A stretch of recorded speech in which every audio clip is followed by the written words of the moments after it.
Right, welcome back. ఇక Israel Iran యుద్ధం నేపథ్యంలో రెండు దేశాల దగ్గర ఆయుధ సంపత్తి అయితే రోజు రోజుకు క్షీణిస్తున్నటువంటి పరిస్థితి నెలకొంది. ఇప్పటికే అమెరికా ఒక కామెంట్ చేసింది, ఇరాన్ దగ్గర ఆయుధాలు పూర్తిగా తగ్గిపోతున్నాయని మాకు ఇన్ఫర్మేషన్ ఉందంటూ అమెరికా కామెంట్ చేసింది. మొదటి రోజుతో కంపేర్ చేస్తే 90% వరకు మిసైల్ దాడులు తగ్గాయి, అదేవిధంగా 85% వరకు డ్రోన్స్ దాడులు తగ్గాయి అంటూ చెప్తున్నారు. మరోవైపు ఇరాన్ మాత్రం మా దగ్గర ఇంకా చాలా ఆయుధాలు ఉన్నాయని చెబుతోంది. మిసైల్స్ కావచ్చు, డ్రోన్లు కావచ్చు, మేము అండర్గ్రౌండ్ లో తయారు చేస్తున్నాం, ఊహించని దెబ్బ కొడతామని ఇరాన్ కూడా చెబుతోంది. ఇక ఇజ్రాయెల్ పరిస్థితి, అమెరికా పరిస్థితి కూడా అదే విధంగా ఉంది. ఎందుకంటే ఎక్కువ రోజులు యుద్ధం కొనసాగితే కనుక ఇరు దేశాల దగ్గర ఆయుధాల క్షీణత వచ్చేటువంటి అవకాశం చాలా స్పష్టంగా కనిపిస్తోంది. అసలు ప్రస్తుతం ఇరు దేశాల దగ్గర ఉన్నటువంటి ఆయుధ సంపత్తి గురించి మరింత సమాచారం అందించడానికి మా ప్లానింగ్ ఎడిటర్ సురేష్ గారు సిద్ధంగా ఉన్నారు. వారిని అడిగి మరిన్ని విషయాలు తెలుసుకుందాం. ఎస్, గుడ్ ఆఫ్టర్నూన్ సురేష్ గారు. విజయ్, మీరు చెప్పినట్టుగానే ఇరాన్ దగ్గర ఆయుధ సంపత్తి తరిగిపోయింది. ఇరాన్కు సంబంధించిన ఎయిర్ డిఫెన్స్ని మొత్తం నాశనం చేసాము, డిస్మాంటిల్ చేసాము. అదేవిధంగా నేవీ పరంగా చాలా తీవ్రమైన దెబ్బతీసామని చెప్పి అమెరికా డొనాల్డ్ ట్రంప్ గారు కూడా ప్రకటించారు.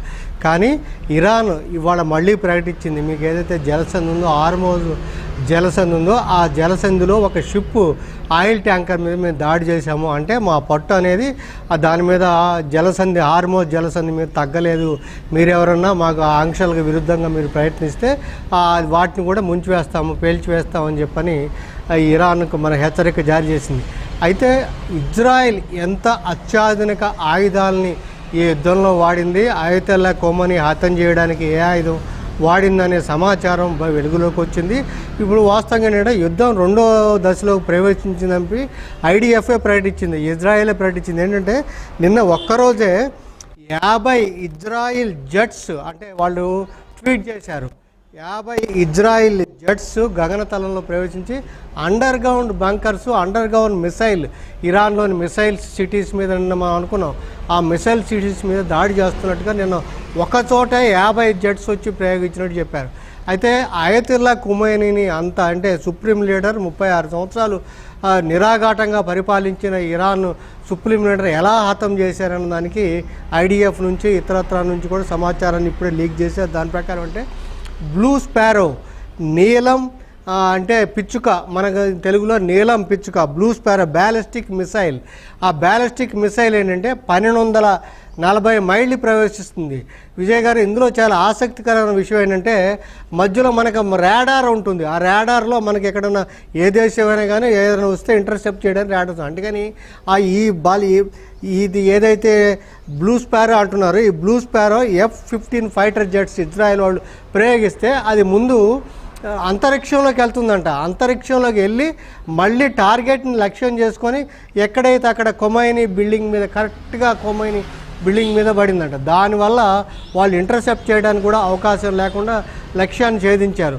కానీ దీనికి కూడా ఐడిఎఫ్ చాలా ట్రిక్ ప్లే చేసింది. ఏంటంటే ఇరాన్ అధ్యక్షుడు ఫిబ్రవరి 28న జరిగిన దాడిలో ముందు రోజు వాళ్ళ కావాలని ఉద్దేశపూర్వకంగా కొన్ని వీడియోలు, ఫొటోస్ రిలీజ్ చేశారంట. ఇవాళ వీకెండ్లో మొత్తం మీద మీరు డిన్నర్ పార్టీలకు వెళ్తున్నారు హైకమాండ్ అంతా కూడా, ఏదైతే సైన్యం ఉంటుందో హైకమాండ్ అంతా కూడా డిన్నర్కి వెళ్తున్నారు ఒక ఇంప్రెషన్ క్రియేట్ చేసి ఇదేదైతే బ్లూ స్పారో బ్యాలిస్టిక్ మిసైల్ని ప్రయోగించడం చేశారు.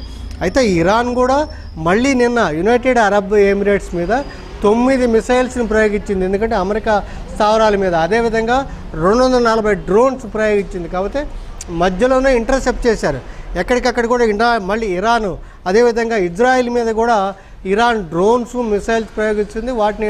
అయితే ఇజ్రాయెల్కి జరుగుతున్న డ్యామేజ్ మాత్రం లేదు, బట్ ఇరాన్కి మాత్రం చాలా స్పష్టంగా ఏదైతే బంకర్ లక్ష్యం ఉందో ఆ లక్ష్యం మీద ఛేదించగలుగుతున్నారు. దానివల్ల ఏంటంటే మీ ఇరాన్కి వీక్ అయింది అనేదానికి మీరు చెప్పిన దానికి తర్వాత అమెరికా ప్రకటించడానికి, ఇజ్రాయెల్ కూడా ప్రకటించడానికి చేస్తుంది. కానీ యుద్ధం అనేది దీర్ఘకాలికంగా మిసైల్స్, వాస్తవంగా బ్యాలిస్టిక్ మిసైల్స్ ఇజ్రాయెల్ దగ్గర 2500 వరకు ఉన్నాయని ఒక లెక్క, అంతకుముందు ఇంకో లెక్క ప్రకారం 6000 వరకు కూడా వాళ్ళ దగ్గర బ్యాలిస్టిక్ మిసైల్స్ ఉన్నాయని ఒక లెక్క వచ్చింది. కానీ ఇప్పుడు ఒక 500 నుంచి 1000 వరకు ప్రయోగిస్తే వాళ్ళది తరిగిపోయింది. కాబట్టి ఆచితూచి బ్యాలిస్టిక్ మిసైల్స్ని ప్రయోగించే అవకాశం ఉంది.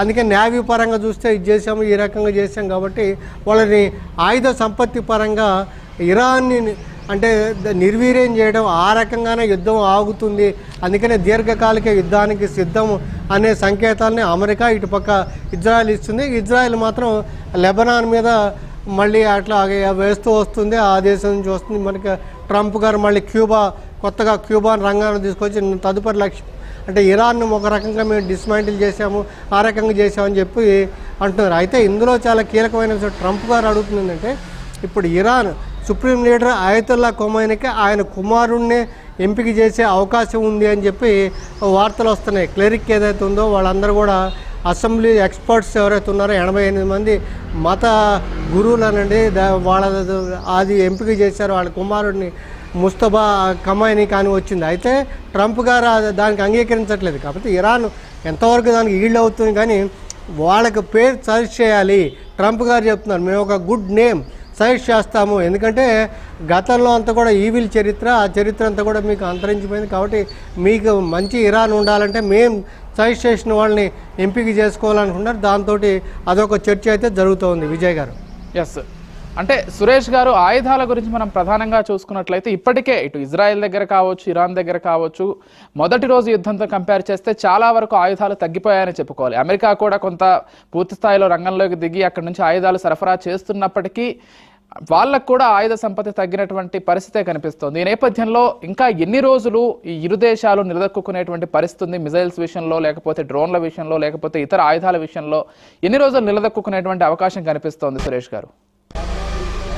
విజయ్ గారు, అమెరికా యాక్సెప్ట్ చేసింది ఇంటర్సెప్ట్ మిసైల్స్, అంటే ఇరాన్ ప్రయోగిస్తున్న ఇంటర్సెప్ట్ మిసైల్స్ ఏవైతే ఉన్నాయో, అంటే కువైట్ కావచ్చు, యూఏ కావచ్చు, ఇతరత్ర గల్ఫ్ దేశాలు ఎక్కడైతే ఉన్నాయో ఇరాక్ మీద కానీ చేసిన ఇంటర్సెప్ట్ మిసైల్స్ అనేది తరిగిపోయింది, మా దగ్గర తక్కువగా ఉంది. అది వాస్తవంగా వాళ్ళ దగ్గర 1600 ఉన్నాయి, అందులో 500 1000 వాడేశారు, ఆల్రెడీ వాడేశారు. కాబట్టి ఆ ఇంటర్సెప్ట్ మిసైల్ తగ్గిపోయాయని చెప్పి అమెరికా యాక్సెప్ట్ చేసింది. అందుకని మేము బాంబులు ప్రయోగిస్తాము. అయితే అందుకని వాళ్ళ లక్ష్యం ఏంటంటే యుద్ధం అనేది దీర్ఘకాలికంగా సాగటం అనేది స్పష్టమైపోయింది.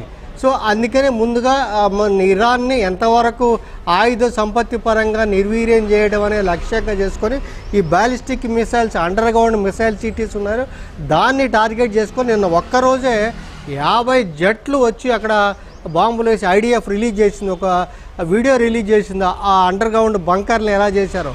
ఇక్కడ యాక్చువల్గా అయతుల్లా ఖమైనీ మీద కూడా అదే ట్రిక్ ప్రయోగించారు. ఖమైనీ గారు ఏంటంటే నైట్ సమయంలో, రాత్రి సమయంలో ఈ దాడులు ఇవన్నీ దృష్టిలో పెట్టుకొని ఆ అండర్ గ్రౌండ్ బంకర్లోనే ఉన్నారంట.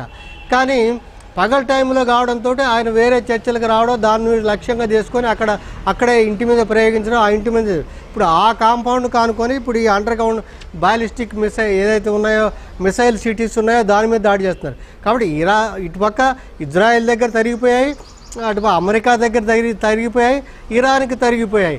కాకపోతే వాళ్ళు ఇద్దరు 2 దేశాలు కాబట్టి వాళ్ళు కొంత సంపత్తి ఎక్కువ ఉంది కాబట్టి అడ్వాన్స్గా రెడీగా ఉన్నారు కాబట్టి ఇరాన్ని కొంత దెబ్బతీస్తున్నారు. కాబట్టి ఇరాన్ చాలా ఆచితూచి ఒక్కొక్క అడుగు వేస్తుంది. కానీ ఎక్కడెక్కడ ఎక్కువగా డ్రోన్లు, ఇరాన్ మిసైల్స్ మాత్రం చాలా జాగ్రత్తగా వాడుతుంది, డ్రోన్లు ప్రయోగమే చేస్తుంది. యాక్చువల్గా దానివల్ల ఏంటంటే తరిగిపోయిందనే ఉద్దేశం. కానీ యుద్ధం అయితే దీర్ఘకాలికంగా జరుగుతుందనేది అర్థం అవుతుంది.